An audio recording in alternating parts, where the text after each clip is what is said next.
Hello guys! Hello Cancer! Welcome dito sa aking channel, Kapalaran 888. Welcome guys! Alamin natin kung anong messages, vibration, gabay energy para sa inyong lahat. This is general reading, so pwede kang makaresonate. Gamitin mo ang iyong intuition, Cancer. Alright. Okay. First card mo dito is High Priestess and the Moon. Both emotion. This is your energy. So, ano ba yung kinakatakutan mo? Sinasabi ng baraha sa'yo dito na makinig ka sa sinasabi ng iyong intuition. But, meron ka ditong kinakatakutan Cancer. Tingnan natin kung ano yung mga kinakatakutan nyo sa buhay or sa linggong ito. Bakit ba kayo natatakot? Ano ba yung mga possible na mangyayari? Okay. Queen of Swords. And Nine of Swords. Right. Okay. Para sa High Priestess, sinasabi ng baraha sa'yo dito na yung focus mo sa linggong ito, yung focus mo is yung maibigay sa pamilya mo yung happiness. Yung focus mo dito is yung ma-fulfill yung lahat ng mga wishes ng pamilya. Lalo na ikaw, yung mga pangarap mo sa buhay mo or sa pamilya mo, sa anak, may anak, apo, yun yung pinaka-focus mo sa ngayon. Meron din kayong focus na yung iba sa inyo dyan, wala kayong ibang gagawin sa linggong ito kundi magtrabaho. Double time, focus sa trabaho, walang kailangan na gawin na extracurricular because may kailangan kayong tapusin. The Emperor, you have authority. So, sinasabi ng baraha sa'yo dito na may iba sa inyo dyan na ang gusto nyo, Cancer, is yung madagdagan yung sweldo mo, ma-promote ka sa trabaho, or pwedeng magkaroon ka ng business, yung maging CEO ka or may-ari ka ng business. Yung iba sa inyo dito, posibleng magsisimula ng mga diet plans, 'di ba? May magsisimulang i-check yung kanyang health, yung parang focus siya sa health. So, ang focus mo this week is about relationship, about family, about job, about authority, about health, about babies, new babies, parang ganon, new member ng family, a new source of income, new source of inspiration, new source of motivation, new goals, or kung ano man to na mga new beginnings. Alright.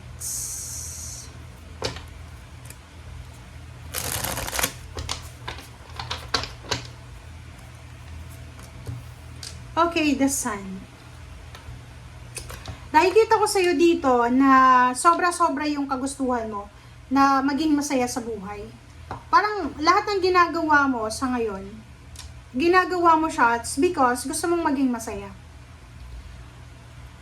Parang halimbawa, sobra kang workaholic because gusto mong ibigay sa pamilya mo yung masayang buhay, yung kumbaga magaan na buhay, financial, or parang ganyan-ganito.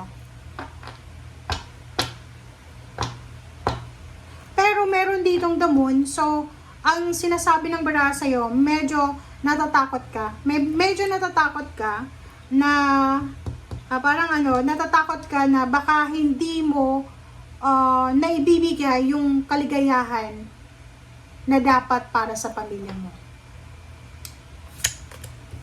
Justice. Sinasabi ng baraha sa'yo dito na mayroong Cancer na possible na makatanggap siya ng job offer. There's a job offer, contract signing, karmic justice, na pwedeng magdala sa'yo ng happiness. It's double confirmation, High Priestess.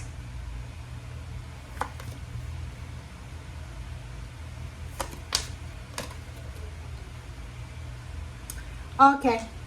So, for the sake of family, for the sake of your love life, for the sake of your love for your family, talagang ilalaban mo lahat Parang nakikita ko sa'yo dito, Cancer, na gagawin at gagawin mo ang lahat para maibigay sa pamilya mo kung ano yung kailangan nila to the extent na talagang lalayo ka, 'di ba? Isa-sacrifice mo yung homesickness mo kasi gusto mong maibigay sa kanila yung para sa kanila. 'Di ba? So, this is a confirmation na sinasabi sa'yo kasi yung reading mo for the past few weeks na gustong-gusto mong ibigay sa kanila yung para sa kanila.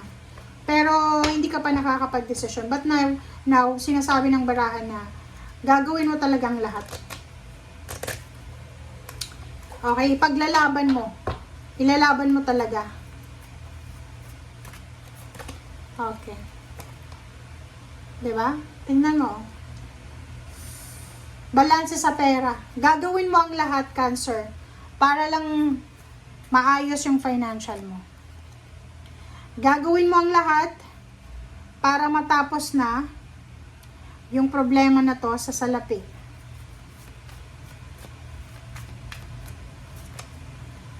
Trabaho. 'Di ba? It's double confirmation. Tingnan mo, oh. Dalawa. Sinasabi ng barahan na simula sa linggong ito, sobra-sobra kang magiging busy. Kumbaga nakikita ko yung Cancer na to, kahit may trabaho ka na, naghahanap ka pa rin ng mga additional income, mga part-time. Yung parang yung nire-recommenda mo yung sarili mo mismo. Okay? Yung parang naglalakad ka or online, chinachat mo, tinatawagan mo yung mga kakilala mo kung may kailangan ng ganito, ganyan. Okay. So, dito sa, sa Ten of Pentacles, sinasabi sa'yo na, lahat ng yan, ng mga sacrifices mo, ay, kumbaga, makukuha mo kung ano talaga, kumbaga, kung ano yung pagod natin, darating at darating yan sa atin. You just need to be patient. Okay? So, kailangan mo lang maging mapasensya. Okay? Kailangan mo din maghintay. Okay? Kailangan maghintay. And dalawa yung zero the full mo dito. 'Di ba? So zero the full din to, zero the full din yan. So sinasabi sa inyo ng baraha na binibigyan ka ng pagkakataon ng universe na makapagsimula ng bagong buhay. 'Di ba? You're lucky. Your life.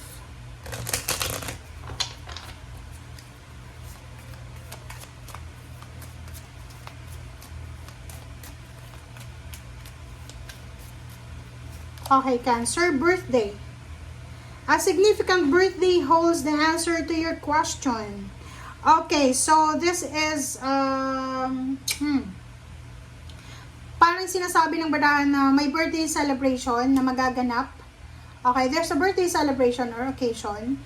Maybe birthday mo, kasi this is your birthday month, diba? Maybe birthday mo, birthday ng kaibigan mo, ng kamag-anak, ng anak, o ng magulang. And during that event or that significant birthday, makukuha mo yung kasagutan sa mga katanungan mo. So, maybe dadalo yung kakilala mo or kapitbahay mo na pwedeng mag-offer sa'yo ng job or pwedeng makukuha mo yung tamang sagot or confirmation during your birthday or during that occasion. Okay, Archangel Uriel, sinasabi ng baraha. So, kung ano man to na answer or confirmation na makukuha mo, you need to follow your heart. Okay, so kung ano man nila. For example, kasi puro job to new beginnings, job, and looking ka for new life, diba?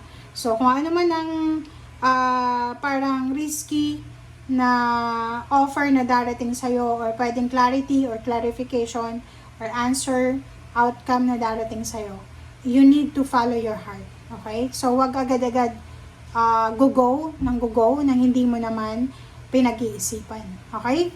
And nandito yung nandito yung damon, tapos dalawa yung High Priestess.